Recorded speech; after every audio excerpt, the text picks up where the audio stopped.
الحمدللہ رب العالمین والصلاة والسلام علی سید الانبیاء والمرسلین نبینا محمد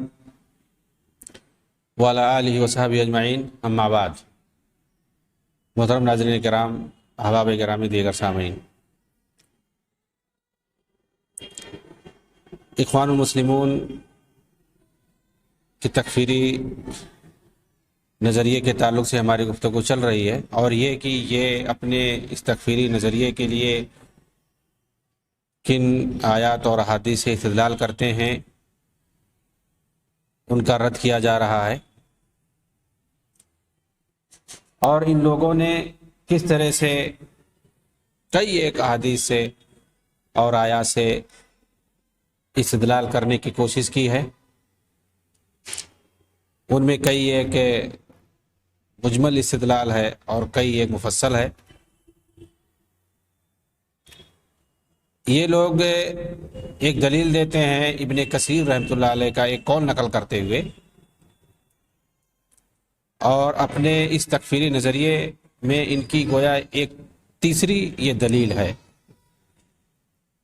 وَمَن لَّمْ يَحْكُم بِمَا أَنزَلَ اللَّهُ فَأُولَٰئِكَ هُمُ الْكَافِرُونَ، اور اس کے بعد فَلَا وَرَبِّكَ لَا يُؤْمِنُونَ حَتَّىٰ يُحَكِّمُوكَ فِيمَا شَجَرَ بَيْنَهُمْ۔ ان دونوں دلیلوں کے بعد یہ ان کی یہ تیسری دلیل ہے۔ ابن کثیر کا قول کیا ہے جس سے لوگ استدلال کرتے ہیں؟ وفي ذلك كله مخالفة لشرائع الله المنزلة على عباده الأنبياء عليهم الصلاة والسلام، فمن ترك الشرع المحكم المنزل على محمد بن عبد الله خاتم الأنبياء وتحاكم إلى غيره من الشرائع المنسوخة كفر، فكيف بمن تحاكم إلى الياس وقدمها عليه من فعل ذلك كفر بإجماع المسلمين۔ علامہ ابن کثیر نے اپنی تاریخ کی مشہور کتاب البدایہ والنہایہ کے اندر جلد نمبر 13 اور صفحہ نمبر 129 پر یہ عبارت نقل کی ہے۔ دراصل آپ تاتاریوں یعنی مغولوں کے بارے میں کچھ احکام ذکر کرنے کے بعد یہ لکھتے ہیں کہ ان تمام چیزوں میں اللہ کی شریعتوں کی صریح مخالفت پائی جاتی ہے۔ تاتاری جو تھے وہ جس طرح سے اپنا وضعی قوانین بنا کے رہتے تھے اور اسی کے مطابق فیصلہ کرتے تھے، ان تمام چیزوں کو ذکر کیا ہے، اور اس کے بعد کہا کہ ان تمام چیزوں میں اللہ کی شریعتوں کی صریح مخالفت پائی جاتی ہے۔ چنانچہ جو بھی شریعت محمدیہ کو چھوڑ کر منسوخ شریعت کے کو فیصل مانے گا، منسوخ جو شریعت جو منسوخ ہو چکی ہے، جیسے یہودیت ہے، عیسائیت ہے، اس طرح سے ان کو جو فیصل مانے گا شریعت محمدیہ کو چھوڑ کر کے، فمن ترک الشرع المحکم المنزل علی محمد ابن عبداللہ خاتم الانبیاء، یہ الفاظ انہوں نے استعمال کیے، شریعت محمدیہ کو چھوڑ کر جو منسوخ شریعتیں ہیں ان کو جو فیصل مانے گا وہ کافر ہو جائے گا۔ وتحاکم الی غیرہ من الشرائع المنسوخہ کفر، فکیف بمن تحاکم الی الیاس وقدمها الیہ۔ پھر اگر کوئی مغولوں کی کتاب یاسا کو فیصل مانے اور اسے شریعت محمدیہ پر مقدم کرے تو اس کا کیا حال ہوگا؟ اگر کوئی مسلمان ایسا کرتا ہے تو وہ اجماعی طور پر کافر ہوگا۔ یہ ابن کثیر رحمۃ اللہ علیہ کا استدلال ہے کہ ان کے پاس مغولوں یعنی تاتاریوں کے پاس جو ان کا مقدس، ان کے پاس ایک قانون نامہ تھا، ایک کتاب تھی جس کو لوگ یاسا کہتے تھے، اور اس کے اندر جو احکام لکھے ہوئے تھے اسی کے مطابق وہ فیصلہ کرتے تھے، حالانکہ وہ کفر اور شرک پر مبنی تھے۔ تو کہا کہ بھائی جو آسمانی شریعتیں ہیں، منزل من اللہ تھی جو شریعتیں، اور نبی صلی اللہ علیہ وسلم کے آنے کے بعد منسوخ ہو گئی، تو آسمانی جو شریعتیں ہیں ان پر نہیں کوئی عمل کر سکتا ہے نبی صلی اللہ علیہ وسلم کی لائی ہوئی شریعت کے سامنے، اور ایسی صورت میں اگر کوئی عمل کرے کسی منسوخ شریعت پر تو وہ کافر ہو جائے گا۔ تو یہ تاتاریوں کی اس کتاب کو اگر کوئی مانے گا، اس کے مطابق اگر کوئی فیصلہ کرے گا شریعت محمدیہ کو چھوڑ کر، تو بھائی اس کا کیا کہنا، یہ تو اجماعی طور پر کافر ہوگا۔ یہ بات ابن کثیر نے کہی ہے۔ تو اس سے ان لوگوں نے استدلال کیا کہ مطلب یہ ہے کہ شریعت محمدیہ کے علاوہ اگر کوئی فیصلہ کرتا ہے تو وہ کافر ہو جائے گا۔ دراصل ابن کثیر نے تاتاریوں اور مغولوں کے بارے میں کلام کیا جو اپنی کتاب یاسا کے مطابق فیصلہ کیا کرتے تھے، اور آگے حکم لگاتے ہوئے کہا کہ شریعت الہیہ کے مقابلے میں اسے حلال اور جائز سمجھ کر اس کے مطابق فیصلہ کرے وہ کافر ہے۔ ظاہر سی بات ہے اس کے کفر میں کسی کا اختلاف نہیں ہے کہ شریعت محمدیہ کو چھوڑ کر کے کسی دوسری شریعت کے مطابق فیصلہ کرے اور اسی کو جائز اور بہتر سمجھے۔ اختلاف تو اس وقت ہے کہ کوئی مسلمان شریعت محمدیہ پر ایمان رکھے، اس کا انکار نہ کرتا ہو، مگر اس پر عمل نہ کر کے وضعی قوانین پر عمل کرے، اسے کوئی کافر نہیں مانتا سوائے خوارج کے، جیسا کہ علامہ قرطبی نے اس پر اجماع نقل کیا ہے۔ چنانچہ یہاں یہی کہا جائے گا کہ انہیں کافر اس لیے کہا گیا کہ وہ شریعت الہیہ کے مقابلے میں اسے جائز اور اولا سمجھتے تھے، اپنی کتاب یاسا کو، لیکن اگر کوئی وضعی قوانین کے مطابق فیصلہ کرتا ہے، ساتھ ہی یہ اعتقاد رکھتا ہے کہ اللہ کا فیصلہ ہی واجب ہے، وہی بہتر ہے، تو ایسا شخص گنہگار ضرور ہوگا مگر کافر نہیں ہوگا، جیسا کہ ابن عباس نے کہا ہے اذا جحد الحاکم حکم اللہ فهو الکافر واذا لم یجحد فهو فاسق، کہ حاکم اگر اللہ کے فیصلے کا انکار کرے تو وہ کافر ہے، لیکن اگر انکار نہ کرے تو وہ فاسق ہے۔ فاسق ہے، گناہ کبیرہ کا مرتکب ہے، یہ ہم کہیں گے، لیکن اس کو ہم کافر نہیں کہیں گے، طاغوت نہیں کہیں گے، جیسا کہ خوارج کہتے چلے آئے ہیں زمانے ماضی سے لے کر کے آج تک۔ اسی طرح سے ان کی چوتھی دلیل ہے تکفیر پر، اللہ تعالیٰ کا یہ قول سورہ نساء کے اندر آیت نمبر 60، الم تر الی الذین یزعمون انہم آمنوا بما انزل الیک وما انزل من قبلک یریدون ان یتحاکموا الی الطاغوت وقد امروا ان یکفروا به ویرید الشیطان ان یضلهم ضلالا بعیدا۔ کیا تم نے ان لوگوں کو نہیں دیکھا جو گمان کرتے ہیں کہ وہ اس پر ایمان لے آئے جو تمہاری طرف نازل کیا گیا اور جو تم سے پہلے نازل کیا گیا، چاہتے یہ ہیں کہ آپس کے فیصلے غیر اللہ کی طرف لے جائیں، حالانکہ انہیں حکم دیا گیا ہے کہ اس کا انکار کریں، اور شیطان چاہتا ہے کہ انہیں گمراہ کر دے، بہت دور گمراہ کرنا۔ وجہ استدلال، کیسے وہ دلیل پکڑتے ہیں اس آیت سے؟ غیر اللہ یعنی طاغوت سے فیصلہ کرانے کی وجہ سے اللہ نے انہیں منافق کہا ہے اور ان کے ایمان کو زن قرار دیا ہے، گویا زعم بول کر تکذیب مراد لیا ہے، اور تکذیب سے انسان کافر ہو جاتا ہے۔ اس کی تردید کیسے کریں گے ہم؟ یہاں پر انہوں نے اسے حلال سمجھ کر اس سے فیصلہ کرایا ہے، کیونکہ سیاق سے پتہ چلتا ہے کہ منافقین کے بارے میں گفتگو ہو رہی ہے، جیسا کہ یہ لوگ مانتے ہیں، اور ان کے پاس حقیقی ایمان ہوتا ہی نہیں ہے، تو ختم کہاں سے ہوگا؟ بھائی جب یہ آیت منافقین کے بارے میں ہے کہ الم تر الذین یزعمون انہم آمنوا، کیا آپ نہیں دیکھتے کہ ان کا گمان ہے کہ انہوں نے ایمان لایا؟ مطلب یہ زبانی تو کہتے ہیں ایمان لایا، حالانکہ حقیقت میں مومن نہیں ہے، منافقین ہے۔ تو یہ آیت جو ہے منافقین کے بارے میں ہے، جب ان کے پاس حقیقی ایمان ہی نہیں ہے تو ختم کہاں سے ہوگی؟ وہ آلریڈی پہلے سے کافر ہیں، کفر اعتقادی، ان کے اندر نفاق اعتقادی پایا جاتا ہے، اور جن کے اندر نفاق اعتقادی ہو وہ پہلے سے کافر ہوتا ہے، وہ مسلمان ہوتا ہی نہیں ہے، بظاہر زبان سے اقرار کرنے کی وجہ سے اس کے اوپر احکام لگائے جاتے ہیں ایمان کے، اسلام کے،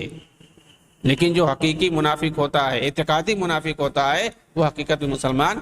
نہیں ہوتا ہے۔ تو یہ آیت جب منافقوں کے بارے میں بات کر رہی ہے اور ان کے یہاں حقیقی ایمان ہوتا ہی نہیں ہے تو ختم کیسے ہوگا ایمان؟ کس ایمان کے ختم ہونے کی بات کر رہے ہو؟ ان کو کافر کہہ رہے ہو، جب وہ مومن ہی نہیں ہے تو ان کو کافر کیسے کہہ رہے ہو؟ تکفیر تو مومن کی ہوتی ہے، کافر کی تکفیر نہیں ہوتی ہے۔ چنانچہ طاغوت پر ان کا ایمان منافقت کی وجہ سے باقی رہتا ہے، ختم نہیں ہوتا، اسے وہ بہتر سمجھتے ہیں اور اسی فیصلے پر خوش رہتے ہیں، اسی لیے انہیں کافر کہا گیا۔ اس کی تفصیل تفسیر تبری میں آپ دیکھ سکتے ہیں، جلد نمبر 5 صفحہ نمبر 95 پر۔ اسی لیے جب وہ اس کفر میں واقع ہو گئے تو اللہ نے اس کی نکیر کرتے ہوئے فرمایا کہ انہیں اس کے انکار کے لیے کہا گیا مگر وہ نہ مانے۔ وَقَدْ أُمِرُوا أَن يَكْفُرُوا بِهِ، مطلب انہیں کہا گیا کہ اس کا انکار کرو، طاغوت کا انکار کرو، لیکن انہوں نے ماننے سے انکار کر دیا۔ یعنی طاغوت کا انکار انہوں نے کیا ہی نہیں، جبکہ ایمان لانے میں ایک بنیادی شرط ہے کہ اللہ کی وحدانیت کے اقرار کے ساتھ ساتھ تمام غیر اللہ کا انکار کیا جاتا ہے۔ یہ اس حاکم کی طرح نہیں ہے جو اللہ کے احکام کو واجب مانتا ہے، اس پر ایمان رکھتا ہے اور وضعی قوانین کے مطابق فیصلہ کرتا ہے۔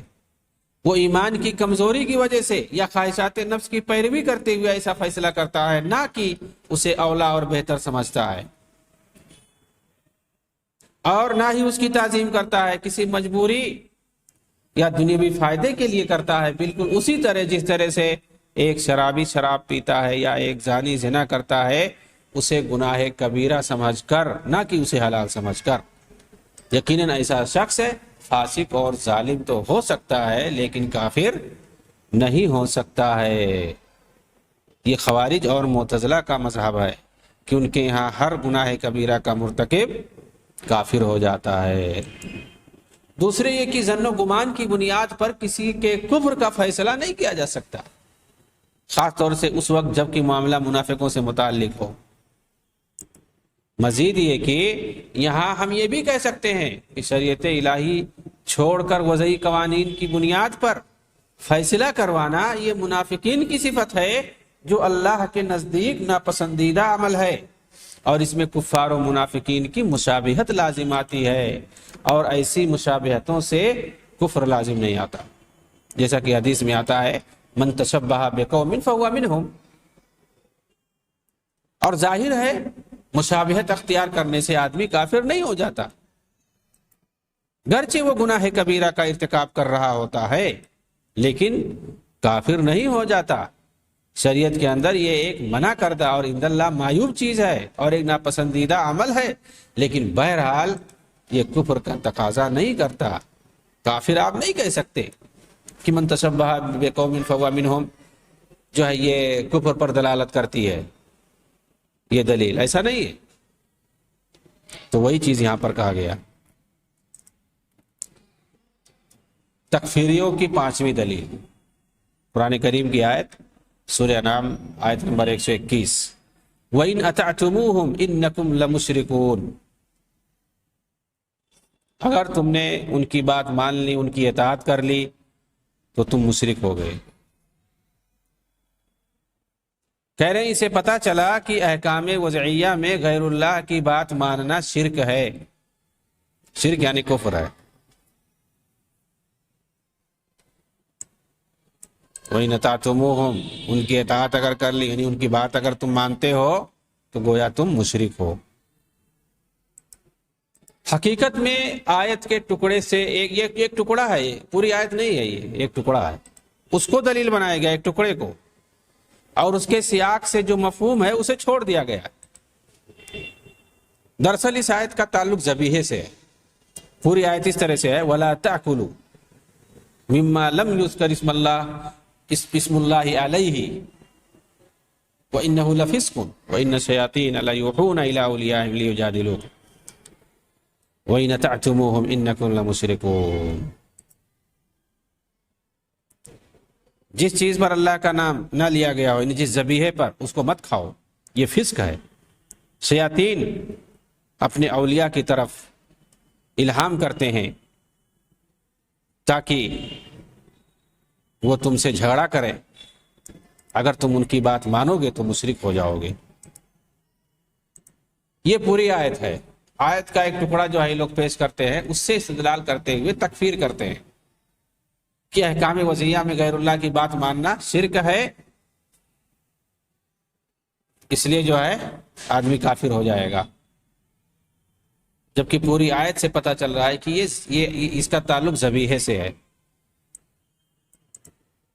اور اس کا شان نزول بھی ہے، جیسا کہ سنن ترمذی کے اندر ابن عباس رضی اللہ تعالیٰ عنہما سے مروی ہے، جسے علامہ البانی نے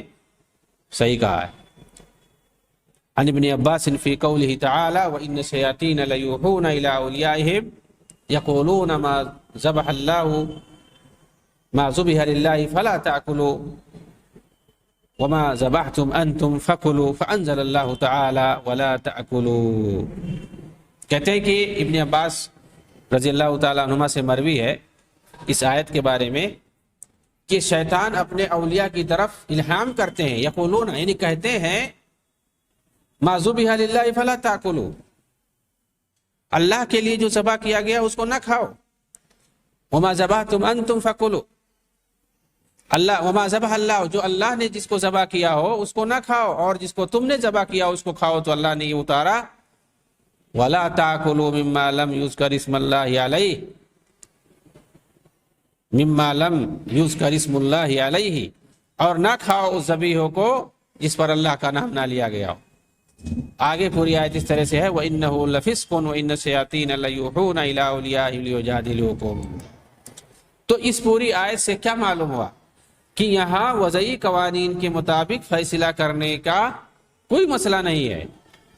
بلکہ شرک میں شیاطین کی پیروی کرنے کی وجہ سے انہیں مشرک کہا گیا ہے، کیونکہ انہوں نے ایمان لانے سے انکار کیا اور اپنی خواہش سے اپنے نفس کو معبود بنا لیا۔ مزید اس آیت کے بارے میں جا کر تفسیر کی کتابوں میں دیکھیں کہ مفسرین نے کیا لکھا ہے اور اس سے کیا استنباط کیا ہے، پتہ چلے گا حقیقت کیا ہے۔ چنانچہ علامہ واحدی لکھتے ہیں اس آیت کے بارے میں وَالشِّرْكُ اسْتِحْلَالُ الذَّبِیحَہ، کہ یہاں جو کہا گیا ہے اِنَّکُمْ لَمُشْرِکُونَ، تم لوگ مشرک ہو، تو یہاں شرک سے کیا مراد ہے؟ علامہ واحدی لکھتے ہیں کہ یہاں شرک سے مراد ایسے ذبیحے کو حلال سمجھنا ہے جس پر اللہ کا نام نہ لیا گیا ہو۔ یہاں اس آیت میں شرک سے مراد کیا ہے؟ یہ لوگ جو ہے کہاں سے کہاں معنی گھما رہے ہیں۔ علامہ واحدی کہہ رہے ہیں کہ یہاں شرک سے مراد ایسے ذبیحے کو حلال سمجھنا ہے جس پر اللہ کا نام نہ لیا گیا ہو۔ وَإِنْ أَطَعْتُمُوهُمْ یعنی فی استحلال المیتہ انکم لمشرکون، اور اللہ کا قول اور اگر ان شیاطین غیر اللہ کی اطاعت کرو گے یعنی مردار کو حلال سمجھنے میں تو یقیناً تم بھی مشرک ہو جاؤ گے۔ جیسے مردار کو حلال سمجھتے ہیں وہ لوگ، تم بھی اگر ان کی بات مانو گے تم بھی حلال سمجھو گے، ظاہر سی بات ہے حلال سمجھنے والا جس کو اللہ نے حرام کر دیا اس کو کوئی حلال سمجھ لے، اور جس کو اللہ نے حلال کر دیا اس کو کوئی حرام سمجھ لے مسلمان، تو ظاہر سی بات ہے وہ کافر ہو جائے گا، جس طرح سے کافر سمجھتے ہیں۔ اور زجاج نے کہا اس آیت کے اندر اس بات کی دلیل ہے کہ جو بھی اللہ کی حرام کردہ چیز کو حلال اور حلال کردہ چیز کو حرام سمجھے وہ مشرک۔ تو یہاں جو بات ہے اس آیت کے اندر ذبیحے کے تعلق سے ہے کہ اللہ نے جس چیز کو حرام کر دیا اگر کوئی اس کو حلال سمجھ رہا ہے، اور جس چیز کو اللہ نے حرام کر دیا اس کو حلال سمجھ رہا ہے، ظاہر سی بات ہے وہ شیطان کی بات مان رہا ہے، اور ایسی صورت میں وہ مشرک اور کافر ہو جائے گا۔ کیونکہ اللہ کے حلال کردہ چیزوں کو اگر کوئی حرام سمجھ رہا ہے اور حرام کردہ چیزوں کو حلال سمجھ رہا ہے، جیسے کہ مردہ کو کھانے کو اللہ نے حرام کیا اگر کوئی اس کو حلال سمجھے،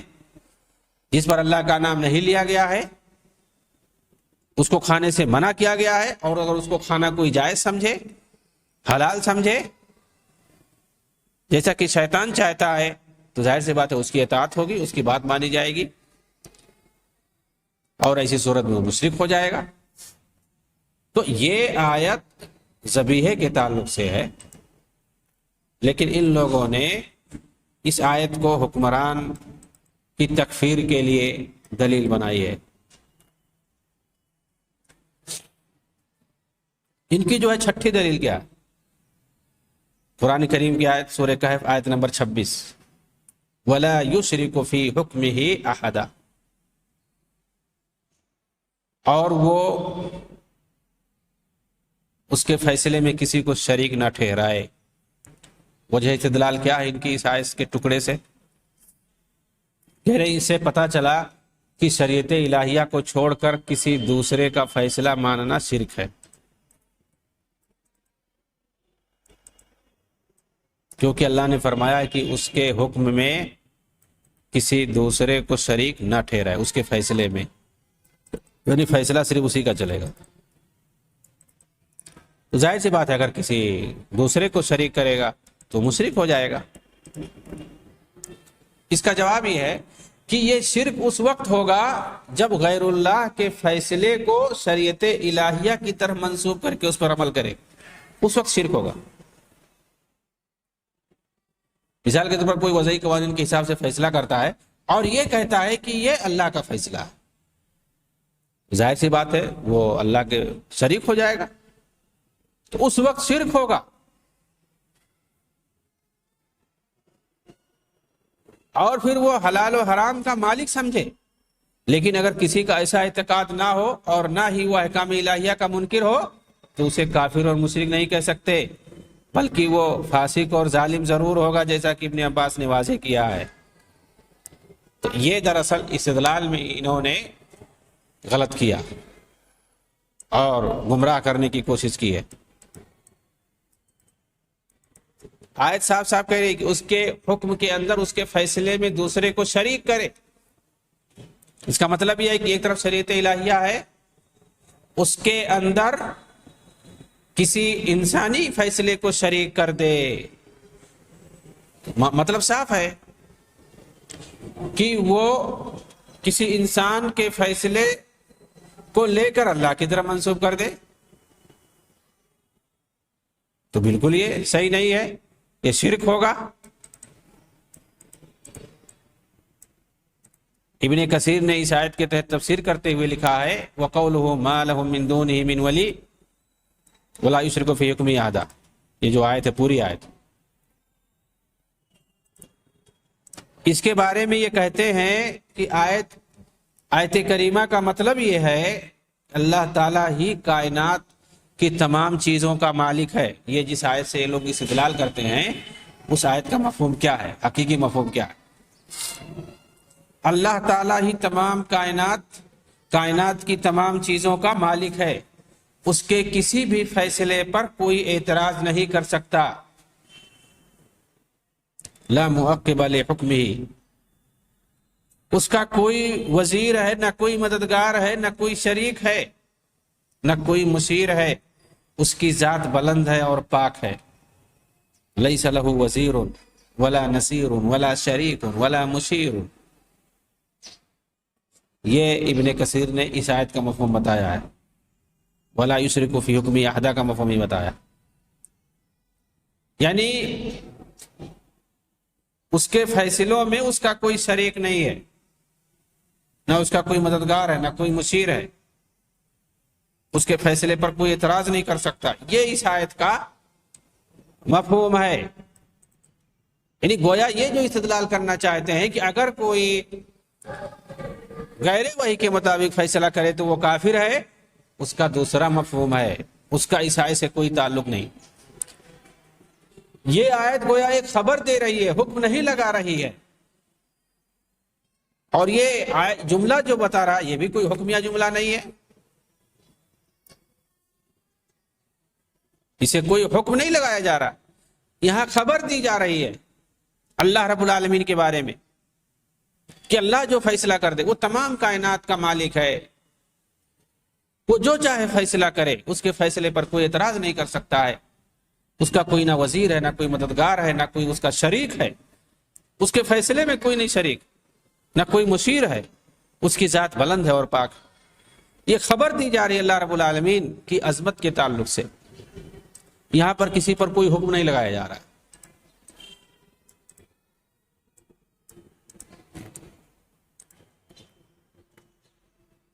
اسی طرح سے ان لوگوں کے پاس ایک ساتویں دلیل ہے، قرآن کریم کی آیت سورہ یوسف کی آیت نمبر 40، ان الحکم الا للہ امر الا تعبدوا الا ایاہ، حکم اللہ کے سوا کسی کا نہیں، اس نے حکم دیا ہے کہ اس کے سوا اور کسی کی عبادت مت کرو۔ وجہ استدلال، کیسے استدلال کرتے ہیں اس آیت سے؟ جو فیصلے اللہ کے ساتھ خاص ہیں حکام نے انہیں اللہ سے چھیننے کی کوشش کی ہے، اسی لیے انہیں مشرک کہا گیا ہے۔ حکم اللہ کے لیے ہے، فیصلہ اللہ کے لیے ہے، صرف اسی کی عبادت کرو۔ تو ظاہر سی بات ہے ان کے یہاں عبادت سے مراد حکومت کرنا ہوتا ہے، اصل ان کے یہاں یہی ہے، معبود سے مراد یہ لوگ حاکم لیتے ہیں۔ بہرحال اس کا جواب کیا ہے اس آیت کا؟ کہتے ہیں یہ اس وقت کہیں گے جب اللہ کے مقابلے غیر اللہ کو اس کا ہمسر کوئی بنا لے۔ ظاہر سی بات ہے، جو لوگ شرک کرتے ہیں قرآن میں صاف صاف کہا گیا ہے کہ وہ اللہ کے مقابلے میں ہمسر بناتے ہیں۔ ومن الناس من يعبد من دون الله اندادا يحبونهم كحب الله، اللہ کا ہمسر بنا کر کے اس کی عبادت کرتے ہیں اور اسی طرح سے محبت کرتے ہیں جیسے اللہ سے کرنا چاہیے۔ اللہ کے مقابلے میں غیر اللہ کو ہمسر بنا لے اور تحلیل و تحریم میں اسے اللہ کی طرح سمجھنے لگے، یا اپنے فیصلے کو حلال اور جائز سمجھ کر اپنائے۔ چنانچہ جو بھی ایسا عقیدہ رکھے گا وہ اللہ کا ہمسر ہوگا اور الوہیت، ربوبیت اور اسماء اور صفات میں شریک کرنے والا سمجھا جائے گا۔ لیکن اگر کوئی گناہ کو گناہ سمجھ کر اور اللہ کے فیصلے کو ہی جائز سمجھ کر ایسا کرے تو اسے کافر یا مشرک نہیں کہہ سکتے، بلکہ اسے زیادہ سے زیادہ فاسق، گنہگار اور ظالم کہیں گے۔ دوسرے یہ کہ اس کا مفہوم یہ بھی بتایا جاتا ہے کہ شریعت میں سارے فیصلے اللہ کے چلیں گے، کسی فرد بشر کا نہیں چل سکتا۔ اگر شرعی معاملات میں کوئی دوسرے کی رائے پر عمل کرے گا تو یہ شرک ہوگا۔ سید قطب نے تو اس آیت کے بارے میں لکھا ہے کہ یہاں حاکمیت سے مراد الوہیت ہے۔ ان الحکم لا یکون الا للہ فهو مقصور علیہ سبحانہ بحکم الوہیتہ اذ الحاکمیت من خصائص الالوہیہ۔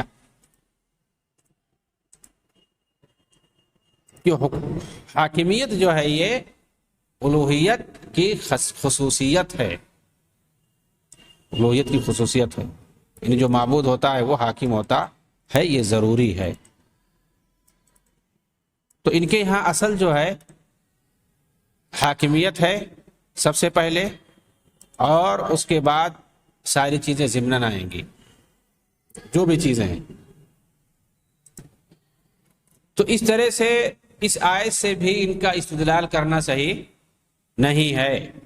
کیونکہ جب تک کوئی بندہ غیر اللہ کو اللہ کا ہمسر نہ مان کر اور اس کے تحلیل و تحریم، اسے تحلیل و تحریم کا مالک نہ سمجھ لے کہ وہ جو فیصلہ کرے، کسی چیز کو حلال کرے تو حلال سمجھے، کسی چیز کو حرام کرے تو اسے حرام سمجھ لے، جب تک یہ عقیدہ نہیں رکھے گا تب تک وہ کافر نہیں ہو سکتا ہے۔ ظاہر سی بات ہے، ایسی صورت میں کوئی نہیں کہہ سکتا ہے کہ وہ بندہ کافر ہے، اور جب ایسا نہیں ہے تو پھر اس آیت سے استدلال ہم نہیں کر سکتے اور اس کو لے جا کر کے تکفیر پر فٹ کر دے۔ چنانچہ آپ ایک عمومی چیز دیکھیں گے کہ وہ ساری دلیلیں جن سے فسق و فجور اور اسی طرح سے کفر اصغر، نفاق عملی یا کفر عملی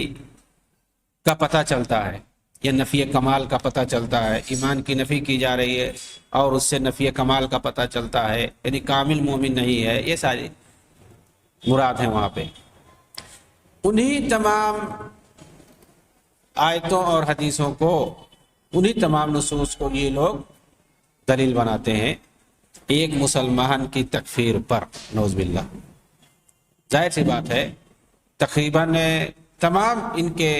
ان کے جو دلائل ہیں اسی طرح کے ہیں کہ جن سے گناہ کبیرہ کا پتہ چلتا ہے، کہیں یہ پتہ چلتا ہے کہ یہاں جو ہے کفر عملی مراد ہے، نفاق عملی مراد ہے، اعتقادی نہیں ہے، انہی تمام آیتوں سے اور حدیثوں سے لوگ دلیل بناتے ہیں، چنانچہ اس کی کوئی حیثیت نہیں ہے۔ ایک مسلمان کی ہم تکفیر نہیں کر سکتے ہیں جب تک کہ اس کے لیے واضح دلیل ہمارے پاس نہ ہو کہ وہ کسی مسلمہ اسلامی، کسی دین اسلام کی کسی مسلمہ اصول کو، واجبات کو، احکامات کو یا تو انکار کر رہا ہے یا اس کے مقابلے میں کسی دوسری چیز کو افضل اور بہتر سمجھ رہا ہے۔ اگر انکار نہیں کر رہا ہے